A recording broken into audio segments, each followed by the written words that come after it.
But it's also the licensing fee, which you absolutely are calling it out because Which I think that's why MLB was so forceful about pushing their game onto everything as well, opposed to just being PlayStation. I mean, it was availability, but it's also if MLB the show ain't selling big numbers on just PlayStation anymore, why does Sony deserve the exclusivity? Because when we were growing up, there was no sports exclusivity. Everybody right, was making sports games, right. and so you And had then EA pulled like, hey, we're going to yeah, license the NFL. Absolute BS, right? Like that is yeah, that's why it's like from that just mindset back to my kids' perspective, the concept of these exclusives and the fact that they went in and licensed out these sports. And so you saw 2K pick up the basketball. They had football, they had all these different sports and they competed. And hmm I think we won as gamers because you got to see more innovation. We've seen much yeah. less of that. You had It's the same frustration I have in Nintendo suing Pal World over right, we're gonna like patent these various different features, which every freaking game uses.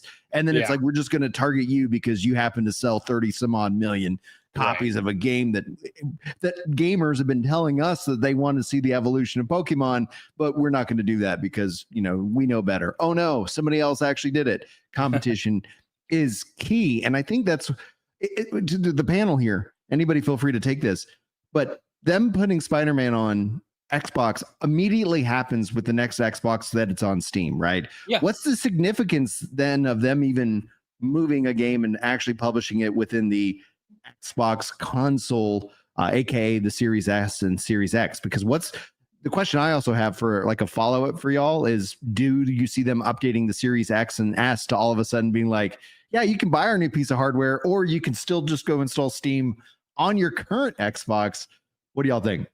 I think it'd be heavily handicapped if they went that route. You'd have like, but you have that anyway with Steam, right? You have Mhm. like, hey, this might not run on your It machine. might not run well, Yeah, like you have that warning on the Steam Deck. So if they did that, that would be awesome. That would extend the life cycle of the current hardware for sure. But you even have the cloud side to think about, where Xbox One can still play newer games via cloud streaming. Mm-hmm. Those platform exclusives are the where you cut off the Xbox One.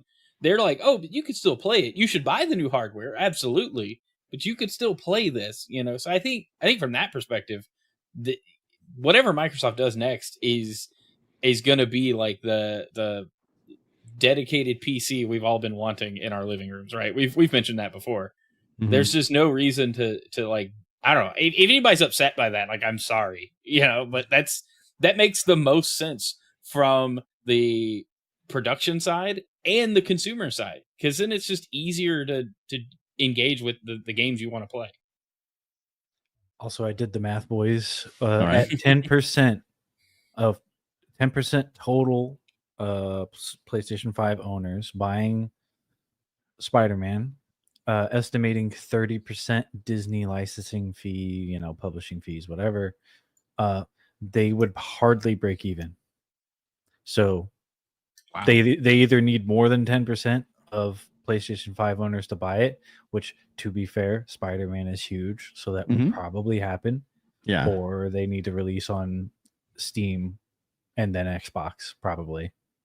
I could see PlayStation abandoning that 1 year release just to keep those sales numbers up. Well, we Quarter by see quarter. how much hype is lost from the sales, and so Final Fantasy Yes. 16, I think, is such a really good example of that Mhm. that fact, because anybody who like, you miss out on I think somebody said it once that it's like with the dollar spend like on a game. Helldivers 2 is an example.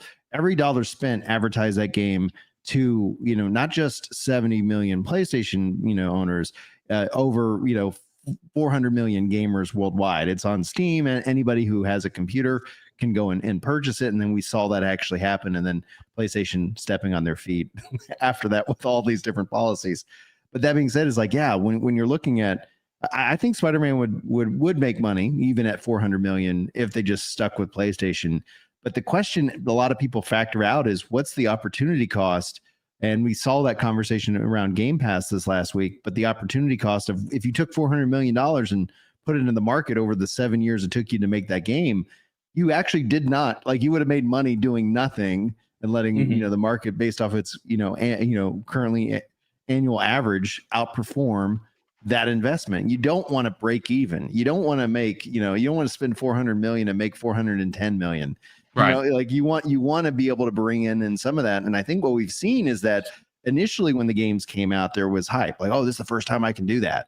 Now it's like, oh, I know I can wait. And you either choose to wait, but you have to remarket. You have to remind people, because the other thing you're competing against is other companies are doing just that. Every time Microsoft releases a game, being that it's everywhere, $1 of marketing spend applies to just endless reach. Whereas in PlayStation, it's like, okay, it's on PlayStation. And that's where it's like, I can't, and I know the PlayStation diehards are really hoping, but what sells me a PS6, guys? Sell me a PS6 right now. I have no idea what actually would make me go and order that.